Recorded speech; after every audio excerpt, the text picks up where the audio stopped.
Hi there, welcome back to the YouTube channel. I'm back again, and yeah, this is a bit of a strange one today. Rose Cutthroat Raider from the Fallout set was the random selection for today, but interestingly, she's also been, well, they've also been, I should say, one of the most requested cards I've had on stream recently because, I don't know, everyone likes to see me playing red. So, doubling up today as a random deck and a requested deck. So here we go. Here's Rose. 2 and double red for a 3/2 robot. Has first strike and raid. At the end of combat on your turn, if you attack this turn, create a junk token for each opponent you attacked. So the junk tokens, for those who don't know, is a card you can tap and sack. You exile top card of your library. You can play it that turn. But whenever we sacrifice a junk token, we get to add a red mana. So, you know, gives us a little bit of mana to go along with everything else we're doing. I've played against Rose a lot, I'll be honest. A lot of my regulars on the stream have built Rose decks, and I've sort of like held off, but this is my take on Rose. This isn't anyone else's, so I'm hoping you enjoy today's deck, and here we go. So, at the beginning, we have Impulsive Pilferer to give us that treasure when it dies off, and then we can encore them back to get even more treasures. Legion Loyalist is here. We attack with 3 creatures. They get trample and first strike until the end of turn and can't be blocked by creature tokens, so that's quite nice. Plus it's got haste, so, you know, helps us get in with the whole raid trigger for Rose once we have Rose in play. Goro, Disciple of Rusi, is also in to give all our creatures haste, so we can definitely make sure the raid triggers when we hit Rose. Grenzo, Havoc Razor. Whenever a creature you control deals combat damage to a player, we get to choose one, go to creature, or exile the top card of that player's library. Until the end of turn, you may cast that card and spend mana as though it's mana of any colour to cast it. So, you know, gives us a little way of getting our junk red mana on the go if we sacrifice our junks off. Fine. Loyal Apprentice, and again, I think it's been in every deck so far this week, so I'm sorry if you're getting bored seeing it, but I do like it. The Thopter token's quite fun. Party Thrasher comes in from MH3. Non-creature spells we cast from exile have Convoke. That's relevant with Rose. And at the beginning of your pre-combat main phase, you may discard a card. If we do, exile the top 2 cards of our library, choose one of them and play it that turn. So, yeah, helps itself.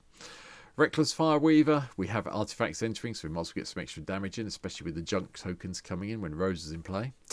Runaway Steamkin gives us that little bit of mana. We just cast the red spells, get the +1/+1 counters, remove 3 of them, get 3 red mana. Broadside Bombardiers is probably the most expensive card in the deck. I just like the boast ability to sack a creature or artifact and do 2 plus the sacrifice permanent's mana value to any target. We do have to attack with a broadside to make this happen, but Menace and Haste makes that a little bit bearable. Combat Celebrants here to give us that additional attack step if we exert it. Crimson Caravaneer is also in as well. This comes in from Fallout. Double Strike Trample deals combat damage to a player, get a junk token. So, yeah, maybe an extra couple of junks with Rose is useful. Rabble Master just gives us goblins we can attack with each turn to make sure we can get raid triggered.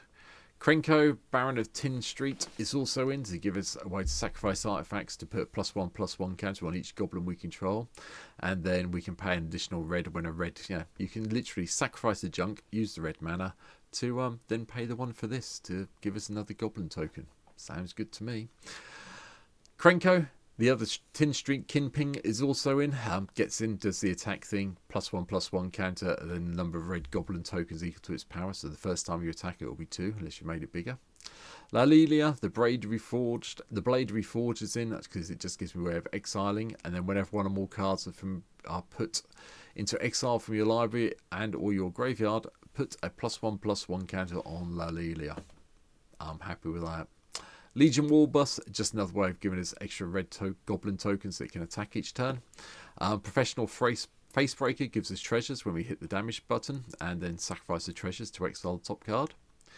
Thrill Kill Disciple comes in also from the Fallout set. I quite like the squad.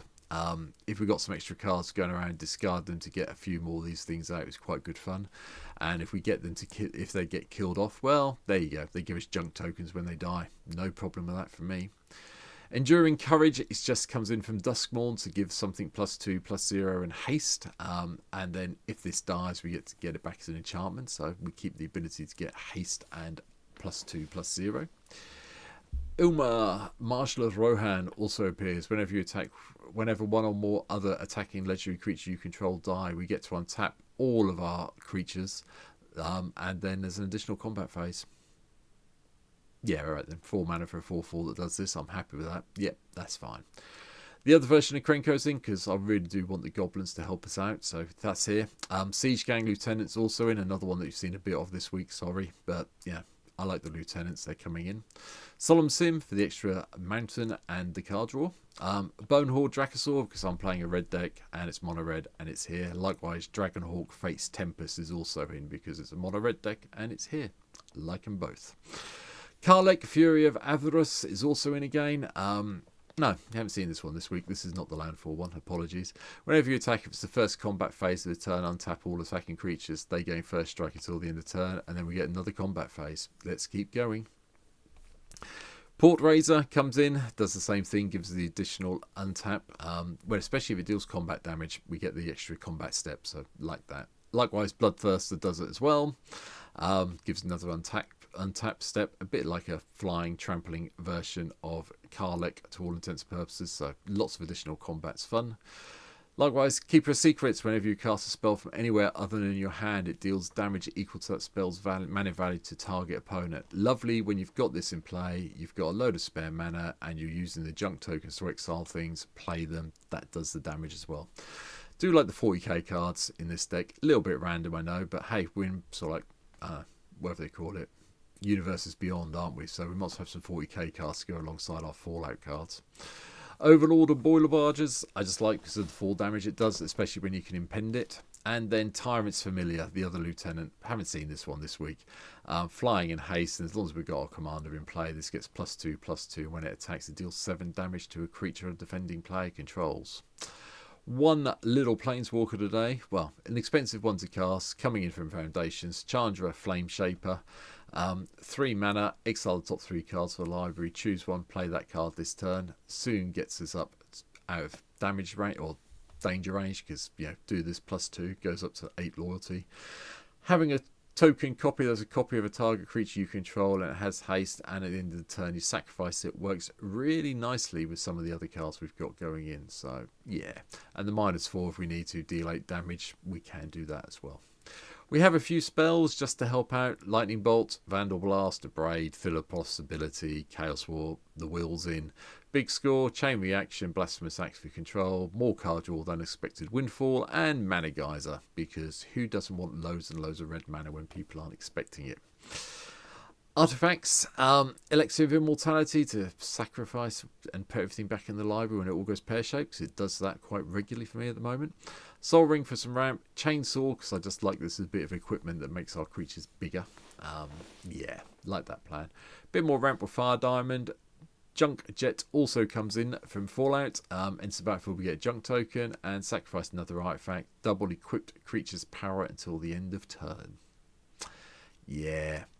This is quite nice if it's on Rose, to be honest, because you can get in for quite an amount of commander damage, which is quite cool if you've got a few bits of mana flowing around. Legion Extruder also comes in again. 2 damage to any target, and then we can sacrifice another artifact, sacrifice one of the junk tokens maybe, to give us the colours Golem Artifact Creature token. Lightning Greaves to protect Rose when it comes in. Ruby Medallion to cut the cost down.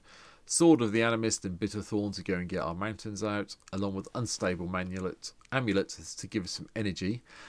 We can pay 2 energy, that's not bad. And yeah, exile the top card of our library. You may play it until you exile another card with Unstable Amulet. We're not going to be getting that much energy in this deck, but this is another way of getting things coming off from exile to trigger things.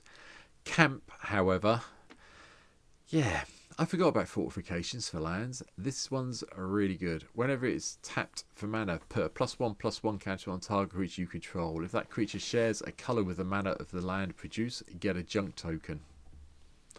Wow, that's just great. Read the Cleaver for treasures, Urbrask's Forge for the little attackers that annoy people, and Helm of the Host, because having 2 roses in play is really good. Having 3 roses in play and sacking off 1 junk and getting 3 red mana, even better. Enchantments, Impact Tremors to give us the extra damage when our creatures enter. Rising of the Day to give all our creatures haste, and then all the legendary ones +1/+0. Shared Animosities in because the amount of goblins I had in, that made more sense to me than anything else. Wild Wasteland comes in also from Fallout. Skip our draw step. At the beginning of your upkeep, exile the top 2 cards of our library. You may play those cards this turn. Yeah, I'll sooner do that than draw anyway, wouldn't you? Court of Ear, just to give us a little bit of fun with the monarchy, because I haven't had anything with monarchy this week. And then the Charred Foyer Warp Space. We want to get the Warp Space in play so we can pay 0 rather than pay the mana cost of a spell you cast from exile this turn. The Charred Foyer is not the end of the world either. But yeah, Warp Space, even better. Lands is really simple, I'll be honest today. We've got Arena of Glory again. I'm still trying it out. I think it might be okay in this deck as well. Same ways with the Fomorian Fault from yesterday.